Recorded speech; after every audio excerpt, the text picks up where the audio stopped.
Chief Minister Digambar Kamath handed over the keys to the newly constructed 5 houses for the flood-affected victims at a function organized at a school campus at Poingini recently.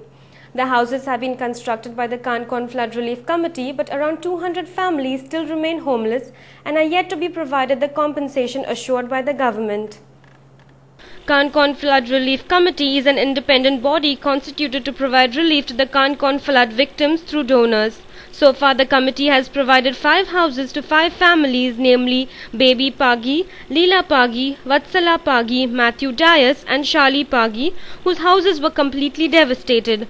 The houses have been reconstructed at a cost of about Rs 9.53 lakh and work is in progress to complete another 7 houses. While Mr. Kamath has lauded the work done by the Flood Relief Committee, the government machinery working at snail's pace is yet to provide a single house to the victims. सरकारावाला बोजत आणि कमी करतो.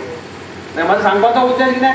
सरकाराक पूरक असे काम या समितीत आज काणकोणच्या महालात केले आसा. आणि मला ऍडमिट करपाक कसलीच लज दिसता.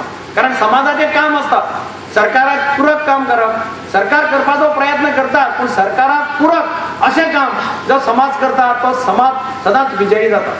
त्या समाजाची विजयी घोडदौड कोण अडवपाक शकना. ते काम या समितीन केले म्हणून आमकां हांव सरकाराच्या वतीन काळजांतल्यान देव बरें करूं म्हणटा.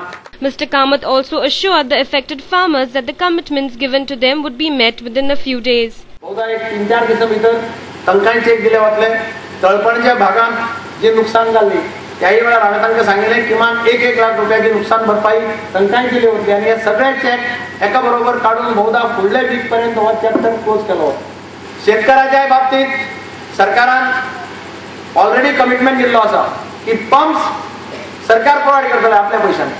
सीड्स सरकार प्रोवायड करतले. इरिगेशनाची जी कामां आसा खंय बांय कोणाच्यो पुरवले गेल्ले आसा त्यो बांय बांदपाच्यो असलेल्या सरकाराच्या खर्चांनी बांदल्यो वतल्यो.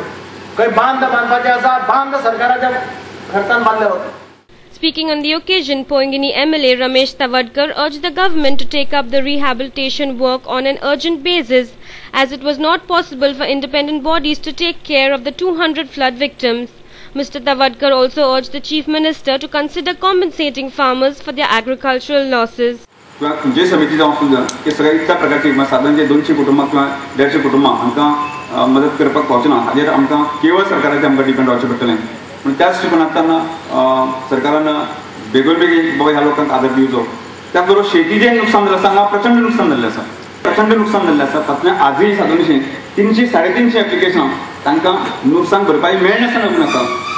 ती जर बेगीन मेळ्ळी जाल्यार त्या शेतकारांक सादारणशे आजूय शेतकरी म्हाका एक ह्या पुराच्या हातूंतल्यान की दुष्काळ आसा कारण शेतीच्या संदर्भात म्हाका शेत जरी ते शेत कणस जरी उगी उरलें जाल्यार पूर्ण शेती आसा ते पिड्यार जाल्लें आसा.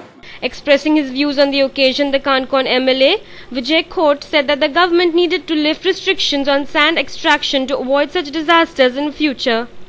ढगफुटीची शक्यताय बी आमी मान्य करया, पूण मेन जर कारण सोदपाक वतलो जाल्यार ढगफुटी हे कारण आसूं येता. पूण मेन कारण जें आसा ही सबंद न्हंय जी आसा आमची ही वयर आयिल्ली आसा. म्हणजे ताजी सिल्ट जी आसा ताजी जी पळय हें आसा तें पयलीं लोक घर बांदपाक आनी कितें करपाक लागून ताजी कालयांव काडटाले, तातले रेंव काडटाले. आयज सरकाराची तांकां बंधन आसा काडपाक. तुमी तें उक्ती करची, ती बंधन दवरची न्ही. कारण ती जर सिल्ट जर काडली डिसिल्ट जर जाल्ला ती न्हय जाल्यार म्हाका दिसता की त्या चॅनल जो आसा ह्या चॅनलांतल्यान उदक जें आसा हें व्हांवन वतलें.